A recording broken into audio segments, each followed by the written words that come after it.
My mother was very ill. This all happened in 2010, and my mother was very ill in 2010. She'd had a series of heart attacks and so on and so forth, and my father was caring for her.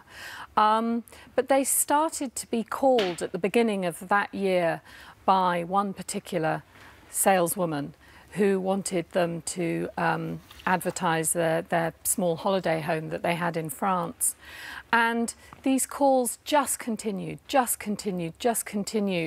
and it spiralled out of control when this saleswoman, I imagine, passed their contacts on to others, and they were being called.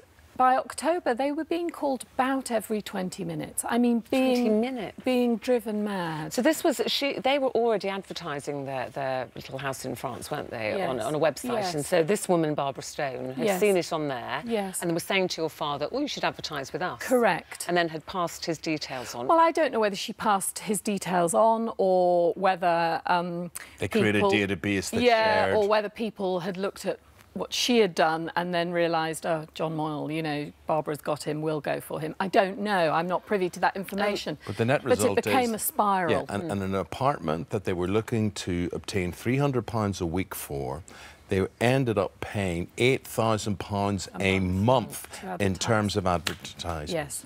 How were they? I mean, I know your father, you said, was caring for your mother, so probably distracted in terms of what was going on with his bank account. He was at his most vulnerable, I would say. I don't think he's ever was ever that vulnerable in his life. My father was an incredibly cautious and sensible man until that point. And the irony is he'd just taken out an equity release with the idea of caring for his and my mother's future. A lot of people do this. They take a loan against the existing valuation of the house. And he had some cash. Yeah. And I think that was how she hooked them, because I think he took an initial ad that he would never have normally taken, because he would have never normally had that money available, that extra money to go that extra step. And when we were investigating, I discovered what was going on in the October of 2010, so after 10 months, basically.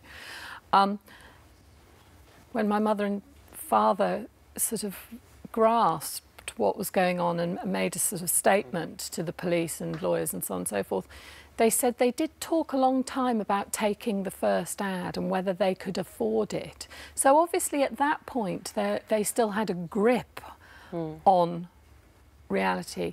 But how were they taking this money? How did that accumulate? So Barbara Stone would ring them relentlessly. She would ring them at 7:45 in the morning while they were still in bed. And of course, getting out of bed it's not easy when you're old and infirm.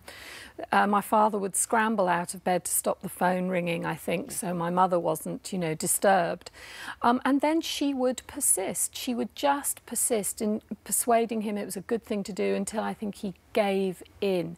I think he was greatly confused because I think quite often she'd say, I've got a better deal. So he thought he was going back. But then... But she was actually adding on.